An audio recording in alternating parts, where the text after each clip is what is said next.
Já conhece gente que vira e fala assim, sabe com quem que você está falando? Tem gente que inclusive não admite nem ser travado na porta giratória do banco, ele acha uma ofensa. Quase que ele vira para o guarda e diz assim, não está vendo que eu sou branco? Tem gente que não admite separado num acesso controlado. Sabe com quem que você está falando? O que você responde, hein? Eu pedi para colocar um reto projetor aqui para eu desenhar um pouco o que é que significa. Quando alguém falar isso, sabe com quem que você está falando? O que será que você responde? O que é um ser humano, hein? O que será que é um ser humano? O que é um homem? O que é um homem e uma mulher? Se quiser até deixar a luz por conta da filmagem, pode deixar à vontade, tá? Não vai atrapalhar aqui. Mas é uma questão da... Isso. Olha que coisa. O que é um ser humano? Aristóteles disse no século IV a.C. que o homem é um animal racional. Até hoje a gente usa isso. O homem é um animal racional. Pascoal disse no século XVII, o homem é um caniço pensante. Já imaginou? Fernando Pessoa tem a definição que eu mais gosto de ser humano. Fernando Pessoa dizia, o homem é um cadáver adiado. O homem é um cadáver adiado. É bem precisa a definição. O que é um ser humano? A ciência tem algumas suspeitas e eu queria fazer uma rápida viagem aqui, só para você não perder. A ciência acredita que nós estamos num universo que tem provavelmente um formato cilíndrico em função da curvatura do espaço. Até alguns anos essa teoria ela era considerada única. Hoje já há suspeita de que talvez não seja assim. Mas se acredita que nós estamos num universo que tem um formato cilíndrico em função da curvatura do espaço e que é, atenção, um dos universos possíveis. A física quântica, que será dominante a partir de agora, ela não trabalha mais com a noção de universo, mas com a noção de multiverso. Basta você ver grandes livros do Marcelo Gleiser e outros estudos que são feitos nessa área, com uma tradução muito boa para a linguagem mais comum, isso vai nos ajudar a pensar. A ciência acredita que nós estamos num universo que tem provavelmente um formato cilíndrico e provavelmente também esse universo apareceu há 15 bilhões de anos. Alguns falam em 13, outros em 18, mas provavelmente há 15 bilhões de anos houve uma grande explosão que um cientista inglês que morreu há 5 anos, de gozação, porque ele não acreditava, ele chamou de Big Bang e o nome pegou. Qual que é a suposição científica? Que há 15 bilhões de anos o nosso universo estava todo ele contido num único ponto. A lógica é a seguinte, olha aqui na minha mão. Você pega uma mola de metal e vai apertando, e quando você chega no máximo do aperto, você amarra com uma cordinha. Imagine que tem ali de matéria concentrada e energia retida. Há 15 bilhões de anos, nosso universo inteiro estava num único ponto adensado. Há 15 bilhões de anos, alguém, alguma coisa, Deus, não sei, foi lá e cortou a cordinha. E aí ele expandiu. Ao expandir, ele expandiu matéria e liberou energia. Fique tranquilo, nós estamos ainda em expansão. Então, se você olhar ao céu hoje à noite, dá para observar em relação ao ano passado a expansão do nosso planisfério. Se você tiver clareza. E é verdade, nós estamos em expansão porque a mola ainda está em estendimento. Aliás, quero lembrar você que o céu que você vê hoje é o céu de 2004, que é exatamente a velocidade da luz das estrelas que estão chegando para nós. Nunca ofereça o céu à sua amada. Esse é o nosso céu porque pode ser o de outra. Era o de 2004. O céu de agora, de hoje, você só vai ver em 2010, de fato. Ora, há 15 bilhões de anos houve uma expansão aceleradíssima de matéria e energia, nós estamos em expansão. Você vai concluir o óbvio comigo, né? Quando chegar no ápice da expansão da bola, ela vai voltar. E depois parece que esse processo ele é sistólico e diastólico como o nosso coração. Talvez os orientais conheçam isso melhor, porque eles têm religiões que trabalham com a noção do expandir e recolher. O pulmão faz isso, o coração faz. Parece que o planeta e a vida fazem isso. O nosso sexo expande e retrai.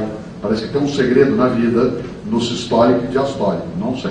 Aí é uma questão de crença. De qualquer forma, há essa. Fique tranquilo, porque esse encolhimento a ciência já calculou, vai se dar em 12 bilhões de anos.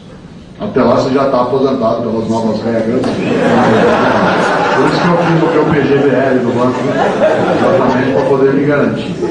Olha só, há 15 bilhões de anos houve uma expansão aceleradíssima de matéria e energia. Essa matéria se concentrou naquilo que nós humanos chamamos de estrelas, e as estrelas se agruparam no que nós humanos chamamos de galáxias. Galáxia em grego é leite. A ciência calcula que no nosso universo haja por volta de 200 bilhões de galáxias. Não são 200 galáxias, são 200 bilhões de galáxias. Uma delas é a nossa, que fica aqui na porta de saída do universo, que é a Via Láctea, e que é leite em latim. Que não é uma galáxia assim tão grande, ela tem apenas 100 bilhões de estrelas. Uma dessas estrelas é a nossa. Quando era criança a gente chamava de estrela de quinta grandeza. Agora é chamada de estrela anã, que é o Sol. O que é o Sol?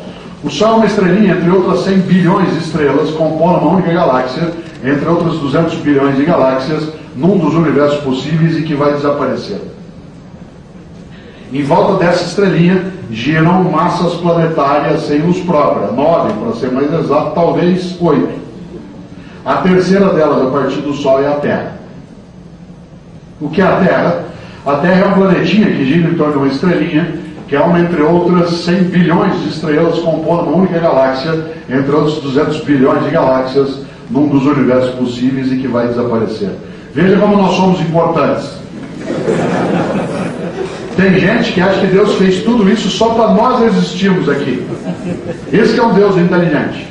Entende a relação custo-benefício? Né? Ele faz bilhões de estrelas, galáxias, só para nós existirmos aqui. Tem gente que acha que coisa pior. Acha que Deus fez tudo isso só para essa pessoa existir ali.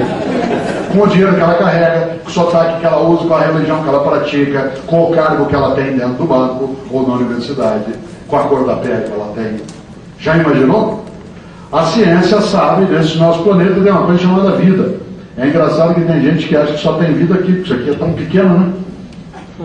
A ciência calcula que no nosso planetinha haja por volta de 30 milhões de espécies, mas até agora só classificou 3 bilhões de espécies de vida diferentes.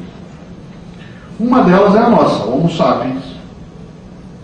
A nossa espécie é uma espécie, entre outras 3 milhões de espécies já classificadas, que vive num planetinha que gira em torno de uma estrelinha, que é uma, entre outras 100 bilhões de estrelas, compondo uma única galáxia, entre outros 200 bilhões de galáxias, num dos universos possíveis e que vai desaparecer. Essa espécie, em 2007, que é quando nós estamos, tem 6 bilhões e 400 milhões de indivíduos. Um deles é você. Quem és tu? Tu és um indivíduo entre outros 6 bilhões e 400 milhões de indivíduos. Compõe uma única espécie, entre outras 3 milhões de espécies já classificadas, que vive num planetinha que gira em torno de uma estrelinha, que é uma, entre outras 100 bilhões de estrelas, compõe uma única galáxia, entre outros 200 bilhões de galáxias, num dos universos possíveis e que vai desaparecer. E o Romário? O Romário não, o Romário está acima. Já pensou? Já imaginou 6 bilhões? Quem é você? Quem sou eu? Quem sou eu para achar que o único modo de fazer as coisas é como eu faço? Quem sou eu para achar que a única cor de pele adequada é a que eu tenho? Quem sou eu para achar que o único lugar bom para nascer foi onde eu nasci? Quem sou eu para achar que o único sotaque correto é o que eu uso? Quem sou eu para achar que a única religião certa é a que eu pratico? Quem sou eu? Quem és tu? Tu és o vice-treco do subtroço. Por isso que na minha vida, todas as vezes que alguém chegou para mim e falou assim, sabe com quem você está falando? Eu falo assim, você tem tempo? Senta aqui que o tio filósofo vai te explicar.